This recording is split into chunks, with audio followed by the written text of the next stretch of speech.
When Alex gets a call from a small village saying they are being scared by a giant lizard-like creature, he has a hard time believing it at first.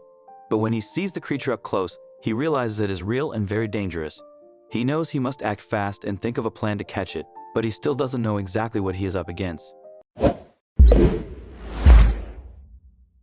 Alex successfully tranquilizes the giant lizard-like creature, and now all he can do is wait for the drug to take effect. It doesn't take long. Soon after the injection, the creature begins to slow down.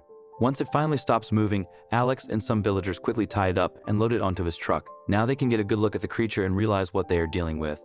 Alex can hardly believe his eyes, but there's no doubt in his mind when he examines the lizard's head. What exactly is this creature, and why is it so shocking to see? When Alex first heard about the mysterious lizard, he hoped it was a joke or a misunderstanding. The descriptions made him think of a crocodile, but considering the village's dry location, that seemed impossible. Initially, he thought it might just be a regular-sized lizard, and people were exaggerating. He let the first caller explain the situation but didn't take it seriously. However, as more villagers pleaded for help, he began to reconsider. As the only reptile rescue animal control service in the area, he was used to calls about snakes and pests, but never about a giant lizard. It seemed unbelievable, and he needed to see for himself. The journey to the remote village took several hours, and he packed heavy equipment, wondering if he should have brought more. Upon arrival, he was surprised by the villagers' excitement. Nearly everyone came out to greet him. After settling in, he interviewed the villagers, learning that the lizard had attacked the previous night and taken one of their goats. It had been doing this for almost a week, and they figured it would continue. If it was a prank, Alex thought, it was a good one, as the villagers looked terrified to even step outside. The villagers had managed to take a few pictures, but no one dared sneak up on it, so they were grainy and shot from a distance at night. However, when Alex studied them in great detail, he realized that there was one important clue that no one else had noticed. He couldn't believe his eyes. In the very corner of one of the pictures, Alex could just make out the image of a tire from one of the villagers' vehicles. This gave the picture enough perspective for Alex to see just how big the animal really was. He took deep breaths as he considered what he was facing. Alex had no idea what he was going to do about the lizard-like monster. He had originally planned to capture it and then figure out what to do next. But that was off the table. It was too large. He wanted to study the creature and find out more about it. In order to do that, he needed to catch the lizard alive. But how? Alex was still working on a plan and talking with the villagers when suddenly there was a great commotion in the distance. It took Alex a minute to realize it was the sound of screaming. The lookouts had spotted the lizard and were racing to the main village to take shelter. Some of the braver villagers brought Alex to the outskirts of the village to observe the lizard. It liked to hunt at the outlying farms where there were fewer people and more livestock. The creature was just preparing to vanish into the trees with a goat trapped in its jaws. Alex had rarely encountered a reptile that he didn't know on sight, and that certainly didn't apply to gigantic ones with unusual scales all over their backs. Alex only had one idea about what he could do to bring down such an unbelievable creature. The only option he could see was to use tranquilizers to sedate the lizard so that he could load it into the cage built onto the bed of his truck. But there was a catch. He needed to find more tranquilizers before it came back. Luckily, Alex knew all kinds of wildlife professionals in practically every region of the country. He called up some friends and worked out a deal to get as many tranquilizers as possible. Since he didn't know what would be effective, he was open to any concoction.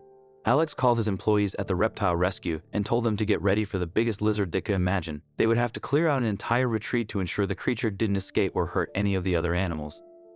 Alex set up the tranquilizer and other equipment at the same farm on the edge of town. The lizard seemed to like hunting there, and the villagers had done their best to funnel the animal into the same spot to give Alex the best shot. In the midst of the commotion, Alex stood aloof, arms crossed. From his vantage point, he studied the newcomers. Alex watched as the scientists set up their equipment near the water's edge, a place where the creature was often sighted. Their keen interest was evident, and it didn't sit well with him. "They're not here to study it," Alex whispered to a friend. "They want to capture it." His suspicions grew as he overheard snippets of their conversations, plans to contain and transport the creature. The journalists weren't much better. They scored the village, cornering villagers for interviews. "How do you feel about the creature?" one reporter asked a mother clutching her child. "Are you afraid?" asked another, thrusting a microphone in the face of an elderly man. The press only heightened the villagers' anxieties. That evening, as the sun dipped below the horizon, Alex gathered a few trusted villagers. They huddled in his home, maps spread out before them. "We need to guide the creature here," Alex said, pointing to the farm. "Keep it away from them." They devised a plan, placing lanterns and making noises to deter the creature from the scientists and journalists. By nightfall, the villagers had assembled everything they would need for the ambush: nets, ropes, and most importantly, the tranquilizers. Hours seemed to stretch on endlessly as Alex and the villagers lay in wait, eyes trained on the farm's entrance. Past midnight, a shadow stirred at the water's edge. It moved stealthily, its form barely visible under the pale moonlight. As it crept closer, its silhouette became clearer, revealing scales and a long, sinuous tail. It was the creature. Taking a deep breath, Alex positioned the tranquilizer gun, waiting for the perfect moment to release the dart. The dart soared through the air, landing with a soft thud on the creature's flank. Moments passed, but the creature seemed unfazed. It continued its exploration, seemingly untouched by the tranquilizer effect. The villagers exchanged worried glances, a collective dread setting in. Had the tranquilizer failed? The creature's demeanor changed suddenly from curious to agitated. It began thrashing its tail, creating violent ripples. With the creature rampaging, Alex's mind raced.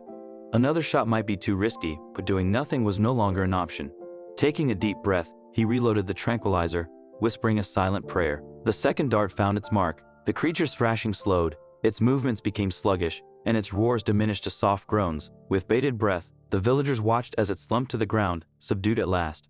Relief washed over Alex. In the assembled crowd, immediate efforts were made to secure the creature, ensuring it posed no further threat. As the first light of dawn crept over the horizon, the village was a stark contrast to the tranquil place it once was. The scientists, with their white coats and clipboards, approached the creature with an air of excitement. They began taking measurements, noting down observations, and discussing their findings animatedly. Their preliminary assessment revealed the creature's unique anatomy and hints of its possible origin. But as they worked, the creature's heavy breathing reminded everyone of its vulnerability. Dr. Olivia Brown, a leading biologist, scribbled notes, captivated by the creature. Its physiology puzzled her.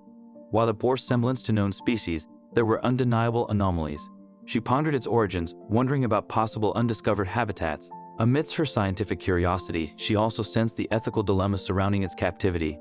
The team of scientists, led by Dr. Brown, embarked on a comprehensive examination. They collected tissue samples, tested its blood, and observed its behavior. While analyzing the samples, Dr. Brown stumbled upon a startling revelation. The creature's DNA showcased an unusual blend of genetic markers, hinting at its hybrid nature. This finding, if true, made the creature even rarer than previously thought, further intensifying the debates about its future. Whispers of the creature's uniqueness reached the outside world, drawing more attention and visitors. The once peaceful village now sat on the precipice of major upheaval, with the creature's fate hanging in the balance. As dawn broke, trucks and equipment arrived at the edge of the village to start the big job of moving the giant creature. The villagers watched with a mix of wonder and worry as the creature was carefully transported. It was a risky journey, but everyone hoped the creature would find a better home. The research facility, with its modern enclosures, was ready for its arrival. Once there, the creature cautiously explored its new surroundings. Over time, it seemed to relax, playing with water and showing curiosity about its environment. Scientists and caretakers worked hard to make it feel comfortable and at ease. In the lab at the facility, DNA results revealed something amazing. The creature was a hybrid, a mix between a crocodile and a giant salamander. This discovery excited the scientific community, changing what they knew about species and evolution. News outlets reported on the findings, and the village buzzed with excitement and pride. Scientists were fascinated by the implications of this discovery, leading to discussions about the mysteries of nature. The news brought fame to the village but also sparked debates about ethics, conservation, and how humans interact with nature. The once quiet village became a tourist attraction, with many wanting to learn about the creature. New buildings went up and educational programs about conservation became common. While the village prospered, it also faced challenges in keeping its traditions alive amid the changes. Looking to the future, the village and its people stood as a symbol of hope. The creature became a reminder of the need to understand and respect nature. With everyone working together, there was a chance for a future where both people and nature could thrive side by side.